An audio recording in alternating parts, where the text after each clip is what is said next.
Fala, molecada, beleza? Tira a mão da boca, faltam 3 dias. Calma essa ansiedade que a prova vai chegar. Faltam 3 dias e ainda faltam 3 dicas, e a dica de hoje é patrimônio cultural. Vocês estão cansados de ouvir e eu estou cansado de falar que o que eu estou colocando aqui é um tema que é relevante para a prova do Enem. E o tema de hoje é cultura, de uma forma macro.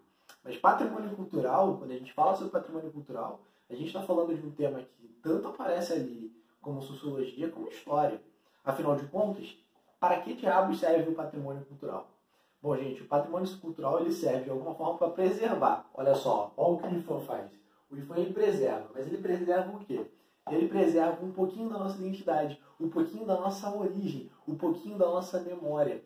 É esse o objetivo do patrimônio cultural. Então, tudo que a gente vai entender como patrimônio cultural, ele tem como objetivo definir de alguma forma a nossa identidade. A partir do quê? A partir da nossa origem. Não de onde eu nasci, mas a origem do espaço, a origem do local, a origem de toda a cultura que está à minha volta, eu desejando ou não.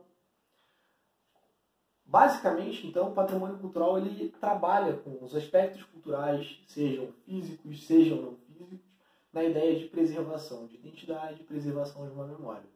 Preservação de uma identidade, de uma memória de um povo. Beleza? Bom, quando a gente fala sobre patrimônio cultural, tem uma divisão aqui. A gente pode falar tanto dos patrimônios culturais materiais, que basicamente, quando a gente fala sobre patrimônio cultural material, estamos falando sobre algo concreto, material, tem matéria, tem forma, eu pego ele. Né? Então, quais são os grandes exemplos de patrimônio cultural material? Fácil. Estátua bonita do Cristo Redentor. É um patrimônio cultural material. Tranquilo, né? Por quê? Porque é concreto. Vou lá e toco no Cristo. É fácil tocar no Cristo, né? Ele está lá. Mas vamos dimensionar isso para algo mais amplo. Em vez de falar estátua do Cristo, vamos falar sobre obras de arte. As obras de arte são obras de patrimônios culturais materiais. Né? Construções, igrejas, construções, museus, construções. Sabe aquela prefeitura bem antiga que tem na tua cidade? Pois é, de repente também é um patrimônio cultural material. Por quê? Porque a arquitetura dela é muito antiga. Então, gente, patrimônio cultural material, a gente está falando de algo que a gente consegue tocar, ou seja, tem concretude. Basicamente, estamos falando tanto de obras de arte, como pinturas, que de repente eu posso levar, tirar de um lugar e colocar em outro, e não perde a intenção daquela arte, eu consigo compreendê-la, ela por si é um patrimônio cultural, ou de repente é uma obra de arte que necessita ficar no seu lugar de origem. Convenhamos aqui, de repente, uma escultura religiosa, sacra, ela tem que pertencer, ela tem que estar dentro da igreja. Ela perde completamente o sentido se ela não estiver ali dentro. De repente, a cama do Dom Pedro II perde o sentido se não estiver na casa imperial. É só uma cama qualquer, uma cama velha onde dormia um cara. Né? Mas se está ali dentro da casa dele, opa, muda o cenário. Bom, aqui a gente está falando de obras imóveis, obras móveis e obras integradas. Perceba, quando eu falo de uma obra de arte que pode sair do seu local de origem, eu falo de uma obra móvel. Ela sai, não tem problema nenhum. Quando eu falo da cama do Dom Pedro, que para ela ter relevância, ela precisa estar ali dentro da casa imperial, a gente está falando de uma obra integrada.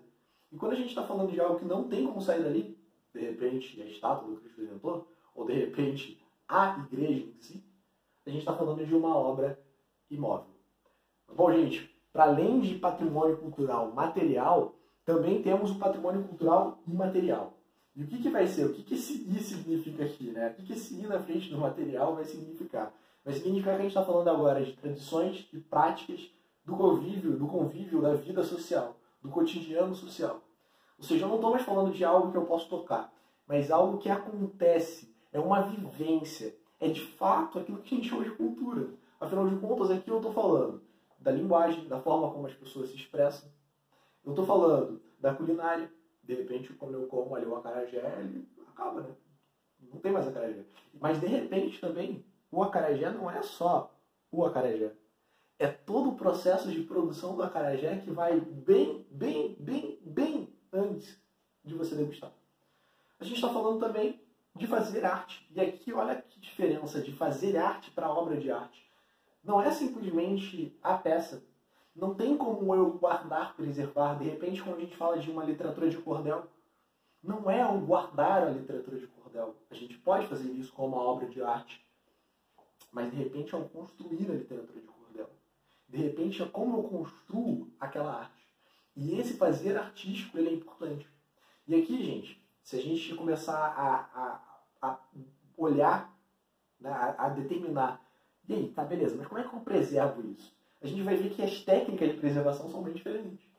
Afinal de contas, um patrimônio cultural material eu consigo preservar de uma forma muito mais fácil. Por quê? É uma matéria que está ali. Eu pego aquela obra de arte, coloco no museu, torço para que ele não pegue fogo, porque eu não vou fazer nenhuma reforma para que isso não aconteça. Então eu começo a rezar todos os dias para que aquele museu não pegue fogo, deixo ele ali e pronto. Né? Estou preservando. Como é que eu vou preservar o acarajé? Eu deixar o acarajé ali e não comer? Mas ele vai estragar. Como é que é eu preservar a literatura de cordel?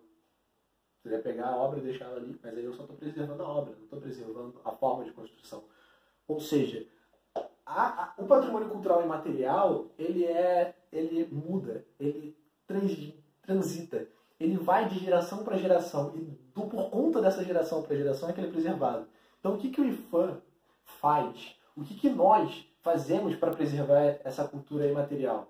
Ora, nós o tempo todo remodelamos essa cultura de alguma forma, a gente sempre dá uma repaginada nela, mas ao mesmo tempo a gente tenta manter um vínculo. Então, de repente, dentro da escola, quando você está ali participando da dança típica gaúcha, de repente, fora da escola, quando você está ali no centro de tradições gaúchas, de repente, quando você está fora da escola, fora do CTG, mas indo numa feira, uma feira com ares nordestinos e vendo todas as representações que tem ali.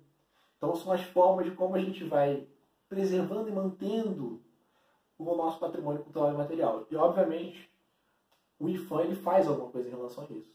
Né? Instruindo, fazendo cursos e por aí vai. Gente, fechamos aqui a dica de patrimônio cultural. Estude ou aprova.